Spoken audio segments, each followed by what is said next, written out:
আমার জানা নাই, অথচ ডক্টর মোহাম্মদ ইউনূসের মতো লোকরা ক্ষুদ্র ঋণের ব্যবসা করে এত বড় হয়ে গেছেন যে হিলারি ক্লিন্টনের মতো লোকের নির্বাচনী প্রচারণায় তারা টাকা পর্যন্ত তারা ব্যয় করতেছেন বাংলাদেশে থেকে। বাংলাদেশের মানুষের টাকা উনি হিলারি ক্লিন্টনের এই নির্বাচনী প্রচারণায় দিচ্ছেন।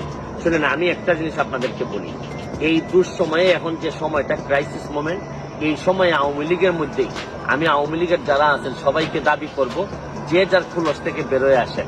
প্রতিবাদ করার সময় আছে, আমাদের যা যা আছে তার বিভিন্ন সময় আমরা বলবো, আমাদের দুর্নীতির বিরুদ্ধে যুদ্ধ চলতে থাকবে।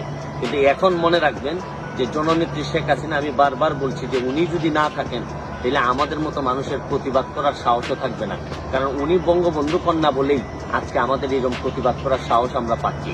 শুনেন, দেশের মধ্যে দুই দলের মধ্যে বিভক্তি থাকতে পারে, কিন্তু আরেক দলকে পরাজিত করার জন্য বিদেশের যারা, আপনারা জানেন যে এই আমেরিকা কিন্তু ইতিহাসের পুনরাবৃত্তি। ৭১ সালের যুদ্ধের সময় আমেরিকা আমাদের বিরোধিতা করছে।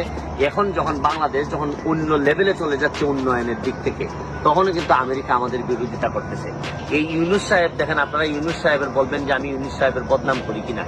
এই ইউনূস সাহেব নোবেল পাওয়ার পরেই উনি এই দুই নেতা আওয়ামী লীগ বিএনপিকে বিদায় করে দিয়ে উনি গত টার্মে আপনারা জানেন উনি প্রধানমন্ত্রী হইতে চাইছিলেন।